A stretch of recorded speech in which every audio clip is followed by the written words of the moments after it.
ಜಿಲ್ಲೆಯಲ್ಲಿ ಮತ್ತೊಂದು ಅಮಾನವೀಯ ಘಟನೆ ನಡೆದು ಹೋಗಿದೆ. ಹಸುಗೂಸು ಬಾಣಂತಿಯ ಜೊತೆಗೆ ಅಮಾನವೀಯವಾಗಿ ನಡೆದುಕೊಂಡಿರುವಂತದ್ದು ಬೆಳಗಾವಿ ಜಿಲ್ಲೆಯಲ್ಲಿ ನಡೆದಿರುವ ಅಮಾನವೀಯ ಘಟನೆ ಇದು. ಫೈನಾನ್ಸ್ ಕಂಪನಿ ಹಸುಗೂಸು ಹಾಗೆ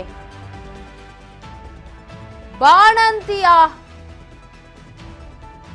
ಜೊತೆಗೆ ಇದೆಂತಹ ನಡವಳಿಕೆ.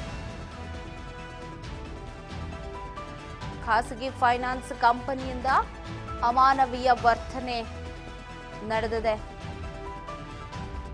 ಕುಟುಂಬದ ಜೊತೆ ಬಾಣಂತಿಯನ್ನು ಕೂಡ ಹೊರಹಾಕಿದ್ದಾರೆ, ಆ ಮಗುನೂ ಕೂಡ ಹೊರಹಾಕಿದ್ದಾರೆ. ಖಾಸಗಿ ಫೈನಾನ್ಸ್ ಸಿಬ್ಬಂದಿ ತಡರಾತ್ರಿ ಮೂಡಲಗಿಯ ನಾಗನೂರು ಗ್ರಾಮದಲ್ಲಿ ನಡೆದಿರುವ ಅಮಾನವೀಯ ಘಟನೆ ಇದು. ಬಾಣಂತಿ ಹಸುಗೂಸನ್ನ ಕುಟುಂಬದವರ ಜೊತೆ ಹೊರಹಾಕಿದರು. ಚಳಿಯಲ್ಲಿ ಕಂದಮ್ಮನನ್ನ ಕರ್ಕೊಂಡು ಹೊರಗಡೆನೆ ಮಲಗಿರೋದು. ತಾಯಿ 3 ಮಕ್ಕಳ ಸಮೇತ 7 ಜನ ಮನೆಯಿಂದ ಹೊರ ಹಾಕಿದ್ದಾರೆ. ಈಕ್ವಿಟಾಸ್ ಅನ್ನುವಂಥದ್ದು ಅನ್ಸುತ್ತೆ ಮೋಸ್ಟ್ಲಿ. ಸೊ ಅವರಲ್ಲಿ ನೋಟಿಸ್ ಅನ್ನ ಕೂಡ ಅಂಟಿಸಿದ್ದು ಮನೆಯಿಂದನೇ ಹೊರ ಹಾಕಿದರಂತೆ. ಈಗ ಎಂಥ ಚಳಿ ಇದೆ, ಕೊರಿಯೋ ಚಳಿ ಅನ್ನೋದು ಎಲ್ಲರಿಗೂ ಗೊತ್ತು. ಅಂಥದ್ರಲ್ಲಿ ಮನೆಯಿಂದ ತಡರಾತ್ರಿ ಹೊರಗೆ ಹಾಕಿದ್ದಾರೆ. ಬಾಣಂತಿ, ಮಗು, ಕುಟುಂಬದವರು ಎಲ್ಲರನ್ನ ಕೂಡ ಹೊರ ಹಾಕಿರೋದು ಅಮಾನವೀಯ ಘಟನೆಯೊಂದು ನಡೆದಿದೆ ಬೆಳಗಾವಿಯಲ್ಲಿ.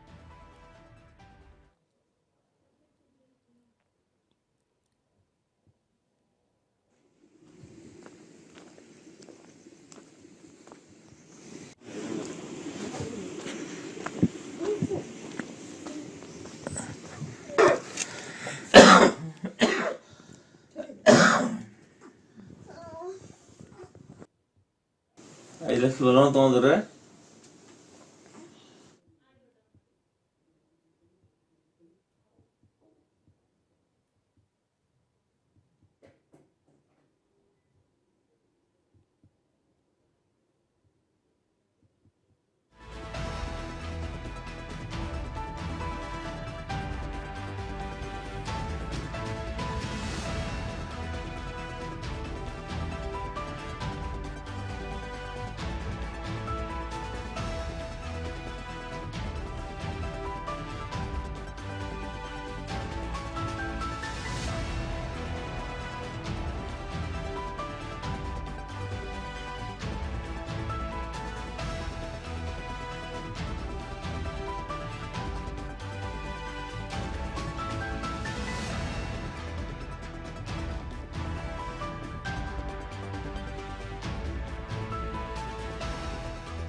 ಎಸ್ 3 ತಿಂಗಳಿಂದ ಸಾಲ ಕಟ್ಟಿಲ್ಲ ಅನ್ನೋ ಉದ್ದೇಶದಿಂದ ಸಾಲ ಮರುಪಾವತಿ ಮಾಡಿಲ್ಲ ಅಂತ ಮನೆಯನ್ನ ಸೀಸ್ ಮಾಡಿದ್ದಾರೆ.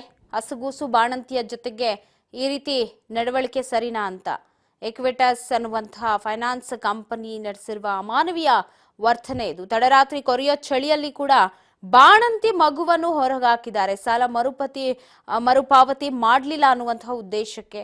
ಇದು ನಿಜಕ್ಕೂ ಅಮಾನವೀಯ, ಖಂಡಿಸುವಂತಹ ವಿಚಾರ. ಯಾಕಂದ್ರೆ ಟೈಮ್ ಕೊಡಬೇಕು. ಅದರಲ್ಲೂ ಆ ಚಿಕ್ಕ ಮಗು, ಆ ಮಗು ನೋಡಿದ್ರೇನೆ ಪಾಪ ಅನ್ಸುತ್ತೆ. ಈ ಚಳಿಲಿ ನಮ್ಗಳಿಗೇನೆ ಹೊರಗೆ ಬರಕ್ಕೆ, ಸ್ವಲ್ಪ ಓಡಾಡಕ್ಕೆ ಕಷ್ಟ ಆಗತ್ತೆ. ಅಂಥದ್ರಲ್ಲಿ ಆ ಮಗು ಜೊತೆಗೆ ಎಲ್ಲರನ್ನ ಹೊರ ಹಾಕಿದ್ದಾರೆ.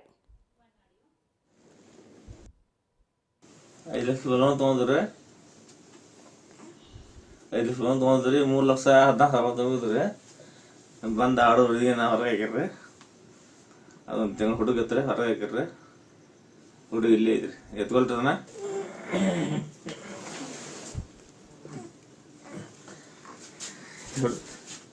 ಬಾಲ ಹಾಕಿರ್ರಿ.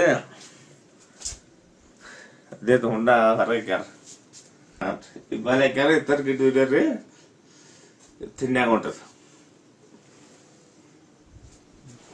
ಪನ್ನಸದಾಗ ರೊಕ್ಕ ತಗೊಂಡ್ರಿ.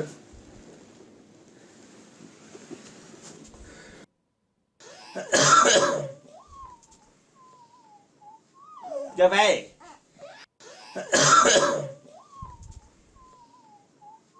ಜಬೈ